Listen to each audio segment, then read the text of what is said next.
Pinapanukala ngayon sa Kamara na maliban sa Sampaguita, ay ideklara ring pambansang bulaklak ang waling-waling. Approve naman kaya ito sa ating mga kababayan? Saksi si Marisol Abduraman. Alam niyo po, anong national flower natin? Sampaguita. Isa siyang orchid, idadagdag siya bilang national flower na rin. Anong sa tingin mo? Sa tingin ko, mas maganda yung Sampaguita lang po. Sino nga ba naman ang hindi nakakaalam sa pambansang bulaklak ng Pilipinas? Maliban na lang siguro sa mangilan-ngilan. Hindi. Hindi mo alam. Siguro talaga? Gumamila. Sampaguita po. Ngayon, isa pang bulaklak ang ipinanukalang idagdag sa Sampaguita bilang pambansang bulaklak din, ang waling-waling. Ayon sa isa sa may akda ng panukalang batas na si Agham Party List Representative Angelo Palmones, sa Pilipinas lang makikita ang waling-waling na in demand sa ibang bansa.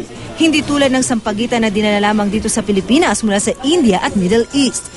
If we consider this as a national flower, maituturing ito na identical sa Pilipinas. Hindi natin sinasabing basta-basta mananakaw, but we can always have a claim that this is ours. Nadiskubre ang waling-waling sa Mount Apo at ilang lugar sa Zamboanga del Sur ng European horticulturist na si Henry Frederick Conrad Sander, kung kanino isinunod ang scientific name nitong Vanda sanderiana. Maitutulad daw ito sa mga Pinoy na umulat umaraw man, tamaan man ng sakuna, mamumukadkad at mamumukadkad pa rin. Monopodial ang growth habit niya, para siyang pamaypay. Kakaiba siya dahil siya yung nagbibigay, sa buong mundo, siya ang nagbibigay ng malaking bulaklak sa lahat na banda.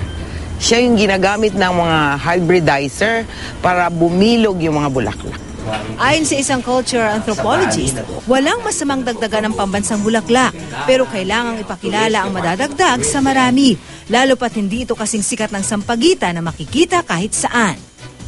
Kasi ang mga Pilipino, mas pinagpapahalagahan ng amoy kesa sa itsura.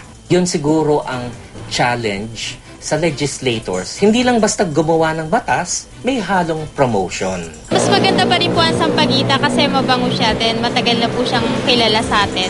Pwede naman magkaroon ng changes sa atin. So, yun, okay lang. Yung ibang tao hindi pa nga alam kung ano yung pambasang bulaklak natin, tapos papalitan pa nila. So, magkakaroon ng confusion. Mahalaga ang national symbol dahil ito ang simbolo na nagbubuklod sa isang lahi, tulad na lamang nating mga Filipino. Kaya marapat lamang na naiintindihan at alam ito ng lahat. Ako si Marisol Abduraman, ang inyong saksi.